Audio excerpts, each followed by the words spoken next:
السلام علیکم او ستړي مشه زم تاسو ورور تاسو قربا تاسو ملګری عرفان همدرد امید لرو چې تاسو وروغ جوړې او د ژوند په مزو کې به نن ما تاسو راوستي د غنو غاڼې ته په کم کې چې په کلیواله طریقه باندې ګوړه جوړیږي آیا د دغه غنو د دغه رس نه ګوړه څنګه جوړیږي هغه پوره پروسس تاسو ته په دې ویډیو کې خېما چرته مزه مونږ سره اوسئ د ټول نمخ کې چې کم ملګری تاسو وینئ او دغه غنو نه چې کم رس وباسي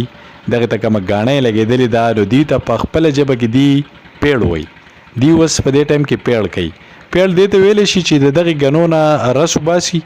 او دغه رس چې کم نه نو دند دې ته یو صندوق لګېدلې دی او دغه د غنو د کم رس چې راځي کم اوبر راځي نو دغه صندوق کې جمع کیږي کم چې تاسو ما سره وینئ کله چې دا صندوق ډک شي نو بیا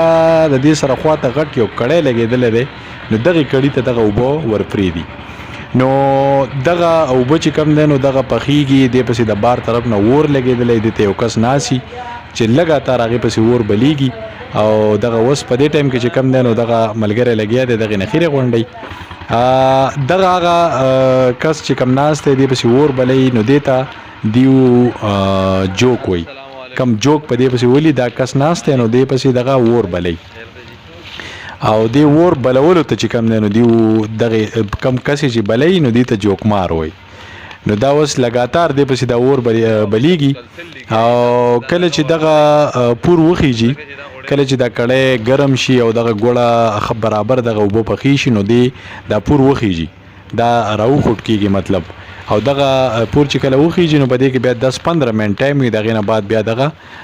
بل یو کړي ته دیو ټرانسفر کوي او هغې کړي ته چې کم دی نو دیو په خپل ژبه کې څه وایي دغه شرغټ یو کړی لګېدلی هغې ته اتره ویلی شي هغه اتره هم تاسو زما سره داسې لیدی شي دې ته اتره وایي که تاسو خیال وي هغه یو ګانه ده که نه تاله وګنې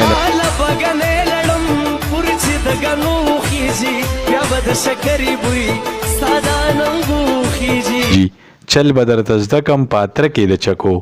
نو دغه هغه اتره ده او دغه پکې هغه چکۍ پرتې دي نو دغه د دې یو طریقه کار دی او دغه یو کلیوال ماحول دی چې موږ خو د ډېره زیاته مزه الو خو دا خلک به دې ځایم چې تنګه وي ډېر زیات ځکه چې دا ګران کار دی او دغه چې کم ګوړه تیاریږي بیا دغه ګوړه چې کم دی نو بیا به بورو کې واچي او هغه منډی ته ویسي او هغه منډی کې چې کم دی نو هغه بیا پوره ځان له یو پوره یو قصه پیسه ده خو بهرحال دغه یو کلیوال ماحول دی ډېر زبردست او غوښته مې چې تاسو سره شیر کړم نو دغه زمونږ کلیوال رنګونه دي او دغه بیا د زمونږ د پښتو شاعرانو چې کم دی نو دغه ګوړه ډېر زیات ټپو او سندرو کې یاده کړې ده هغه یو ټپه ده د شنغر د ګوړې نرخه الله دې ښه کا جانان ما کویدن کوي نه او بله ټپه هم داسې ده چې د پلار مې ډېر فصلونه کېږي